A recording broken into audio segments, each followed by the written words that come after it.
What's up, gamers? I feel very honored to have been selected by 8BitDo for today's review. This is the ultimate mobile gaming controller, their first mobile gaming controller, actually. It works with Android devices, and we're going to unbox it and check it out today. Let's get into it. Now, full disclosure, 8BitDo did send this over for review, but no money exchanged hands. All my thoughts are my own, and they're not seeing this before it's published. But I'm really excited about this because 8BitDo makes some really great controllers, and they've never made one for mobile phones before. And so I'm really anxious to see the build quality that they have here. This is for Android phones 9.0 and above. It does work over Bluetooth. This is not a wired or physical connection, and it also has Hall effect sticks. But other than that, we're going to have to get into this box to see what this is all about. We have a really nice box here. We got some nice foam padding right in the middle to keep this in place and protected. Underneath the controller, we have some documentation and a USB-A to USB-C cable, which of course is for charging the controller because, again, this operates over Bluetooth.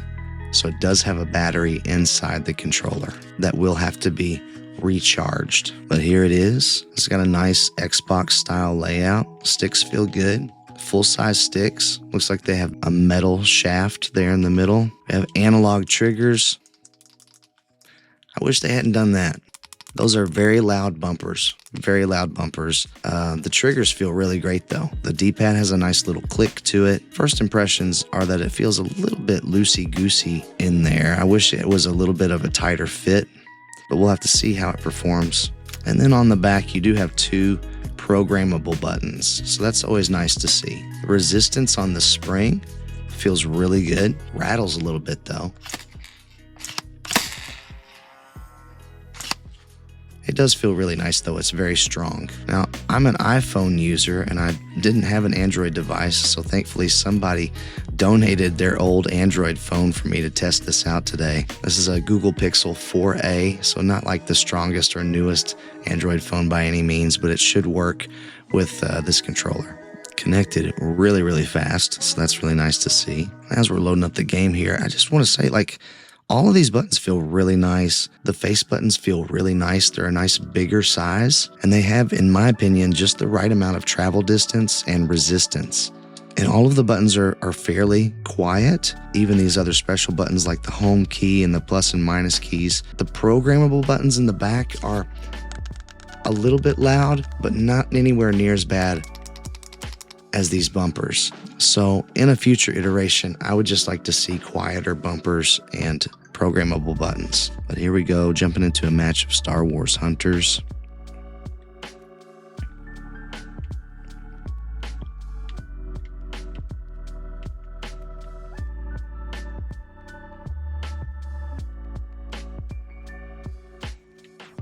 Feels pretty good. I like the joysticks. Everything's very smooth and very responsive. Let's try a little racing, a little Asphalt 8. Yeah, take that. Ooh.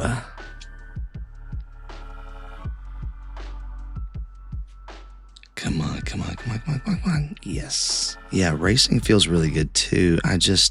There's one little weird thing. I don't know if you'll be able to hear it in the mic or not, but when I push over all the way and it hits the sides, you can hear the spring inside the controller.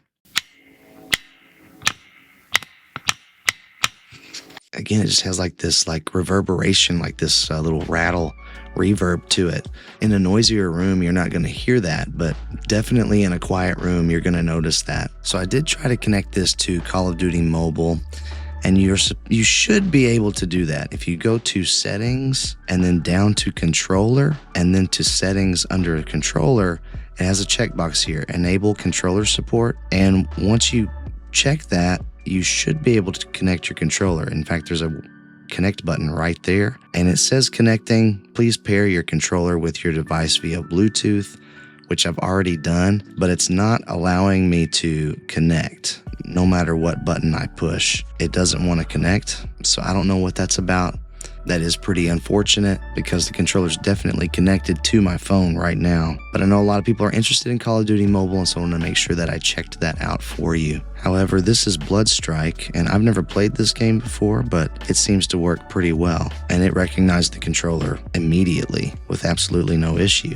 Yeah, this feels really, really good. Everything is already mapped where you would expect it to be. Like the left stick, you click the left stick to run, you hit X to reload, you aim down sights with your left trigger, you shoot with the right trigger. Whoa. Man, another person. They're seeing me before I can see them.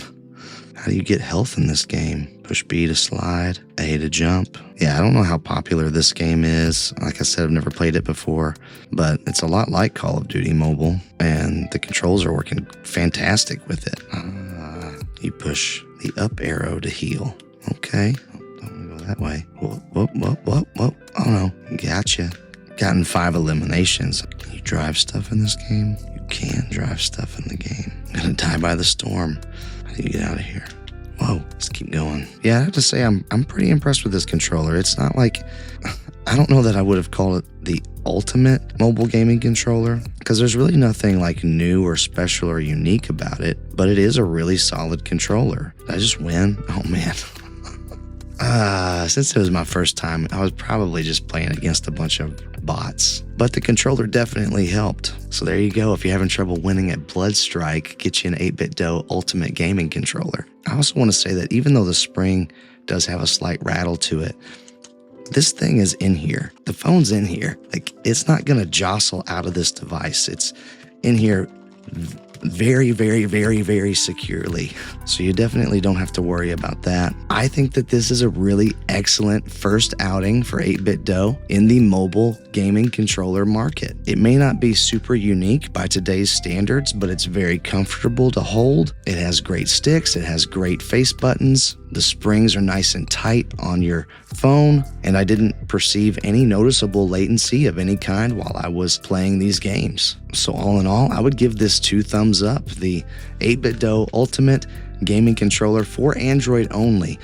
I guess I should say this, I did try to connect this to my iPhone, and the iPhone did recognize the device. It did connect to the device, but then it wouldn't let me use any of the buttons in any games. So it is only for Android, just like it says on the box. But my guess is that since they've already developed this for Android, if it sells well, we'll probably see something similar come out for iPhone from 8BitDo too. So just be patient, iPhone users. If you really like 8BitDo as a brand and you really like their controllers, you're gonna like this one. The few cons that I mentioned are honestly just me being nitpicky as a reviewer. I don't think there's anything deal-breaking about this controller. But thanks for watching this review. I do have affiliate links in the description below. Please like, share, subscribe, all that jazz. Stay kind and encouraging out there. Happy holidays, and I'll catch you on the flippity flip.